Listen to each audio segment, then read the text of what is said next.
Hey, what's up guys? Kane here with XBLA fans, and I'm going to be giving you a quick taste of Brawlout, out now on Xbox One. This game's available for $19.99, or if you want the deluxe edition, $29.99. So what is Brawlout? If you've been looking for a couple seconds here, you probably immediately thought it looks kind of like Super Smash Bros. It's kind of the giant elephant in the room, and that's kind of what it's going for, and that's not a bad thing by any means. And it actually seems to get a lot closer to that concept than just about any other game I've played.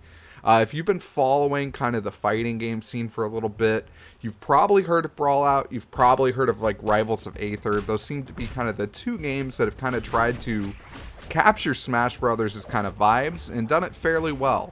So what does this game do? And this game kind of focuses on fast combat. It's got the similar things you're going to expect from Smash Brothers. You got like a special ability button, you got a light attack button. You can charge up your attacks, you can dash, you can dodge. Last night we tried to play a little bit online. We were having a little bit of connection issues. We're going to be trying again tonight. Twitch.tv/XBLA fans. You guys will be able to join us. Wolf, Blizzy, and I will be going live, and we'll be playing some matches, and we'll see how it goes. We were having a blast with this game for while it was working, and Xbox Live itself was having issues last night. So for all I know, it wasn't even the game.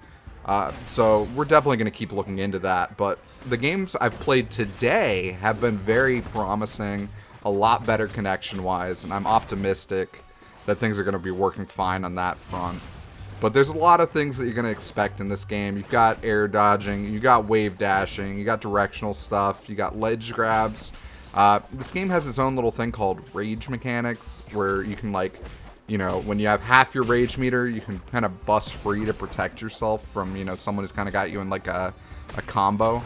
And then when you use it, when it's full, you can actually give yourself like extra boost to throw people off the map quicker. So you'll notice, just about every character has an ability that will allow them to get back to the level, as well as, they can, cancel and then jump and dash and do all that stuff. So just because you fall off doesn't mean you're ever really dead.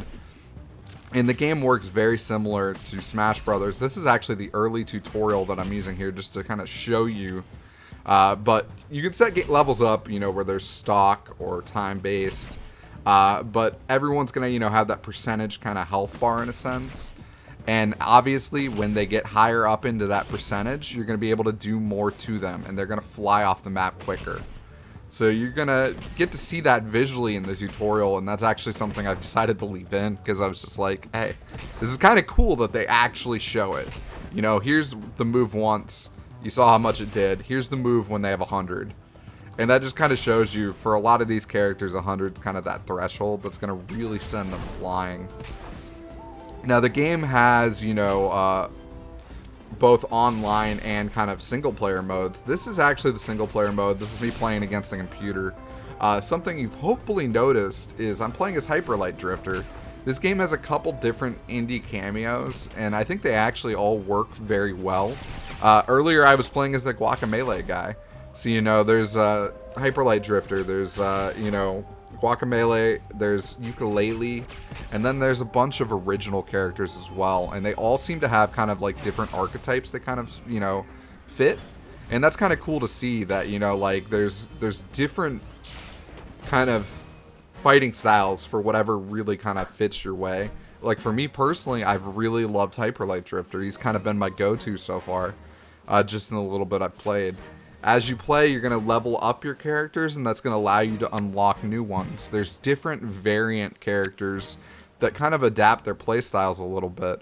Blizzy has the deluxe edition, so I've been able to kind of see, some of the different variants because he's used them. So, like earlier, the frog is kind of more of a grappler, but there's also a frog with a hat where he kind of throws it like Oddjob. And I believe Street Shark is another variant of him. I mean, I'm calling it Street Shark. They don't. But, I mean, he basically, turns into a giant buff shark and runs around and dashes around. Now, this is the end of kind of the arcade tower. And it puts you against these 4 characters. 2 of these happen to be variants of the main one that you saw in the tutorial, which was the kind of snow guy. And that's just kind of cool how they've kind of done things. I mean, obviously, fighting games have notoriously bad habits with sticking super cheap kind of boss fights at the end of things. So at least on Easy Tower, this kind of seemed to be their method of doing that. It wasn't exactly too difficult, because once you knock those guys off, they're never respawning. And you're going to be able to kick the other guy's butt 1v1. You get a nice little kind of like end scene at the end of this that kind of like gives you a little bit of lore. And it's just kind of cool how they've done things. So, I mean, it's not anything that's going to blow your mind as far as single player goes, but it's definitely pretty solid.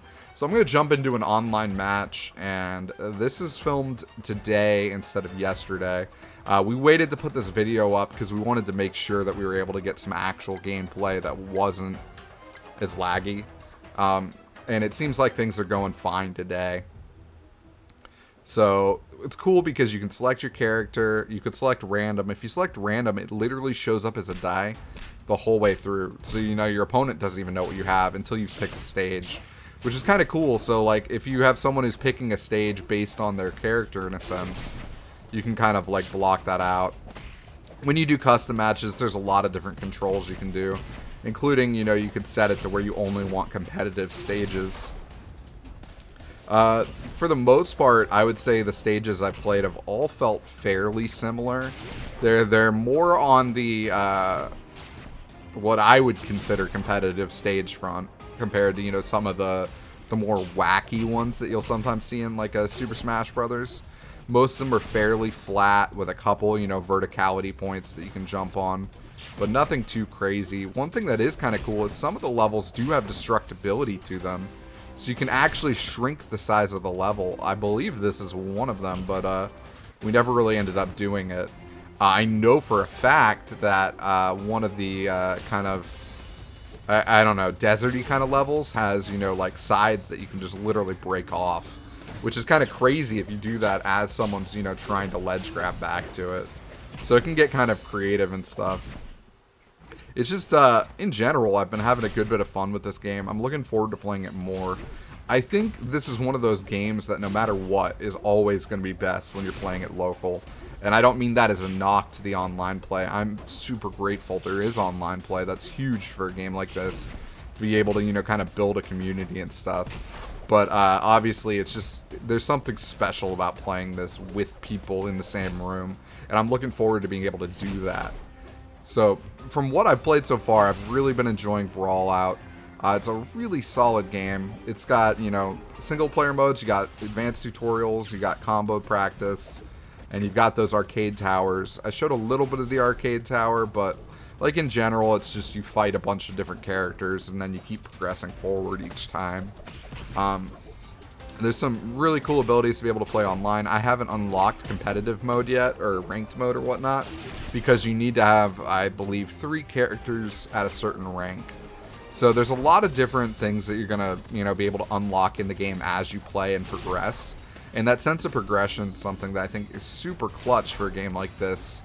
It's going to allow them to kind of, you know, keep their community involved and keep their community active and whatnot. Because you always worry that, you know, games like this that are going to thrive a little bit on online play need to still have a player base. And the fact that they found ways to kind of, you know, give you different unlocks. Ironically, a little Fortnite-y with the way they have llamas in the game, but it's interesting. But I just like the fact that so far, the characters I've played all very much do feel different. Even the different variants so far that I've seen have felt fairly different. And there's some pretty cool ones. I like the fact that, you know, there's, you know, some that have some decent ranged moves and others that are a little more in your face. I like the fact that Hyperlight Drifter in particular feels like he's got these big sweeping attacks and quick dashes, and that's something that I very much enjoy. I like having a kind of play style that works like that. Now, I talked a little bit about Rage Meter, but I should probably mention it again. And the Rage Meter works as you deal or take damage. And anytime you kind of get those combos going, it'll allow you to break them. So if your opponent has, you know, too much of a combo going, you can actually see right now he has full Rage Meter. He's using the Super Rage Meter, and that's why I go flying so far. So that's one of the different ways you can use it. So if you're willing to take the risk, you could use your rage at, you know, halfway, and that'll allow you to break the combo, or you could keep getting, you know, a little more greedy, and you can do what he did, which gives you kind of that super hit. Now, I mean, I don't know if it was worth it per se, because I'm still going to be able to win this match. There's no question about that. But it definitely did allow him to just kind of send me flying there. And a lot of this game for me so far, you can tell both me and the guy I'm playing are not exactly experts at this game. There are taunts you can use. That's the only one I have unlocked at the moment. Again, at the end, you're going to get, you know, kind of these little ratings, and it allows you to, you know, rematch or not rematch. I'm going to jump out. I'm going to show you guys some of the other stuff, like the fact that you can get daily awards and objectives and whatnot. So you can unlock these llamas. As you play through with each character, you'll also get different awards based on the character you're playing as. So you can get like a silver skin or a gold skin for that character that kind of signify that you've hit, you know, level 5 and level 10 respectively, I believe. So these are some of the variants I was talking about. I don't have a lot of these characters unlocked yet. But, you know, instead of just being, you know, pure recolors and whatnot, these are now, you know, kind of a full-on new character that then has kind of recolory skins. But, I mean, they look pretty cool. I think some of these are actually really neat. And I'm looking forward to unlocking some of them. So there's also different gear, taunts, avatars, effects, and various other things that you can get. And that's pretty cool. Because you're going to be able to use those different items. I believe the gear, I think it is the one that you can use on any different character. So, like, you can literally stick a piece of corn on the cob on someone's head, and it gets absolutely ridiculous. This is the guy I was calling Street Shark. I like him. Don Pepe over there is actually pretty beast, too, and he's the one I was calling Odd Job. He literally just throws his hat at you, and it's just kind of nuts. But Brawlout is out on Xbox One now for $19.99. It is also available for $29.99 if you want to get the deluxe edition. I'll let you guys decide for yourselves on whether or not you think that's worth. The game is pretty good from what I've played. I've really been enjoying it.